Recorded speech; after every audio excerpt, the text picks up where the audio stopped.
Doctor Babasaheb Ambedkar Marathwada विद्यापीठामध्ये 2021 November यावेळेला पेट परीक्षा झाली बेस्ट परीक्षा ही PhDच्या आपल्याला ॲडमिशन घ्यायचं असेल तर त्याची पूर्वपरीक्षा असते।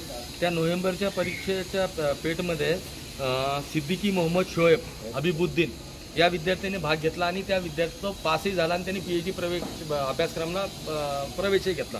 परंतु ज्यावेळेला माझ्या काही लक्षात आलं की सिद्दीकी मोहम्मद शोएब हबीबुद्दीन यांनी महात्मा गांधी काशी विद्यापीठ वाराणसी येथील बनावट गुणपत्रिका व पदवी प्रमाणपत्र मिळवून ते प्रवेश मिळवलेला आहे। त्या अनुषंगाने मी वाराणसी विद्यापीठाला अप्रोच झालो, वाराणसीला पत्रव्यवहार केला। वाराणसीला पत्रव्यवहार केल्यानंतर वाराणसी विद्यापीठ म्हणते असा कुठलाही विद्यार्थी आमच्या अभिलेखेवर नाही किंवा असा विद्यार्थी आमच्याकडे कुठेही नाही, असं त्यांनी लेखी उत्तर 8/5/25ला दिलं।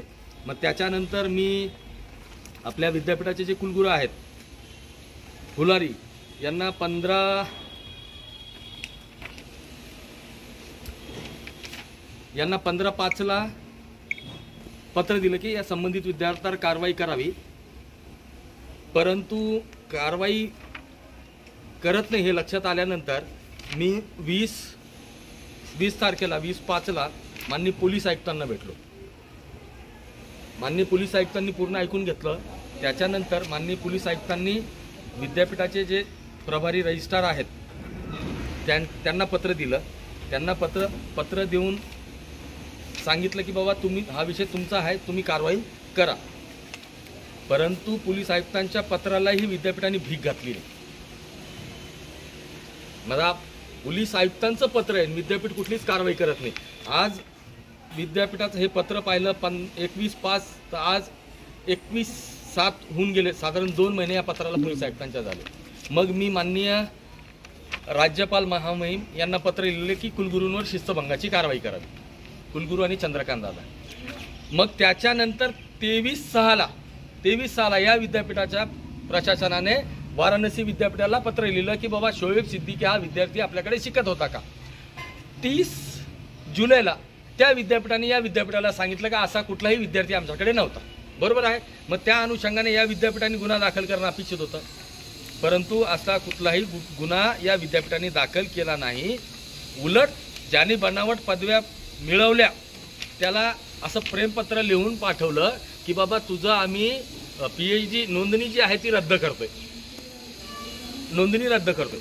आता 8/7ला नोंदणी रद्द झाली, 8/7/25ला, परंतु विद्यापीठ कुठेच कोणतीच गोष्ट ऐकायला तयार नाही।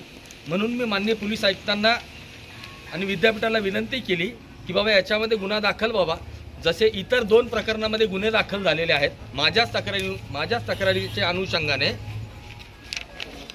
आसमा खान, मकसूद खान यांच्या विरोधात 23/6ला विद्यापीठाने पत्र दिलं, विद्यापीठ फिर्यादी झालं।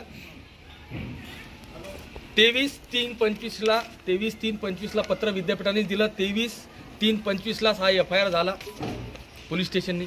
मग जर या प्रकरणात विद्यापीठ फिर्यादी होत असेल या दोघांच्या विरोधात, तर मग शोएब सिद्दीकीच्या प्रकरणात विद्यापीठ का फिर्यादी होत नाही।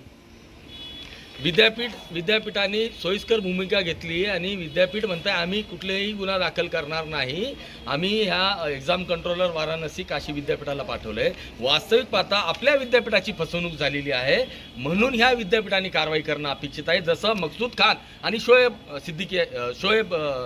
मकसूद खान आणि आसमा खान यांच्यावर जसे गुन्हे दाखल केले त्या पद्धतीने शोएब सिद्दीकीवर गुन्हा दाखल करावा। माझं तर हे म्हणणं आहे की हा गुन्हा दाखल करायची जी प्रक्रिया आहे 2 महिने लांबलेली आहे, याच्यामध्ये आर्थिक व्यवहार झालेले आहेत, म्हणून विद्यापीठ प्रशासन कुठलीही कारवाई करायला तयार नाही किंवा शोएब सिद्दीकीच्या परिवाराने कुलगुरूंना व विद्यापीठातल्या इतर अधिकाऱ्यांना धमक्या दिल्या असतील, म्हणून हे विद्यापीठ कुठलीही कारवाई करायला तयार नाही। वास्तविक पाहता विद्यापीठ कायदा 2016 असा सांगतो, जर आपल्या विद्यापीठाची फसवणूक होत असेल तर त्याच्याविषयी कंप्लेंट करण्याचा अधिकार आपल्यालाच आहे। मग कुलगुरू, उपकुलगुरू, प्रभारी कुलसचिव हे काय नाममात्र आहेत का? माझा हा दावा आहे की शोएब सिद्दीकीवर जर गुन्हा दाखल झाला तर 300 बोगस पदव्या, साधारण जवळपास 300 ते 250 पदव्या आणि गुणपत्रिका आपल्या इथे मिळतील आणि त्या गुणपत्रिका बाळगून अनेक लोकांनी इथे विविध अभ्यासक्रमांना शासकीय नोकरीत, निमशासकीय नोकरीत मिळवलेला आहे आणि हा शोएब सिद्दीकी सगळ्यात म्होरक्या आहे याचा, या बनावट पदवी आणि गुणपत्रिकेचा। त्याच्यामुळे याच्यावर गुन्हा दाखल होणं गरजेचं आहे।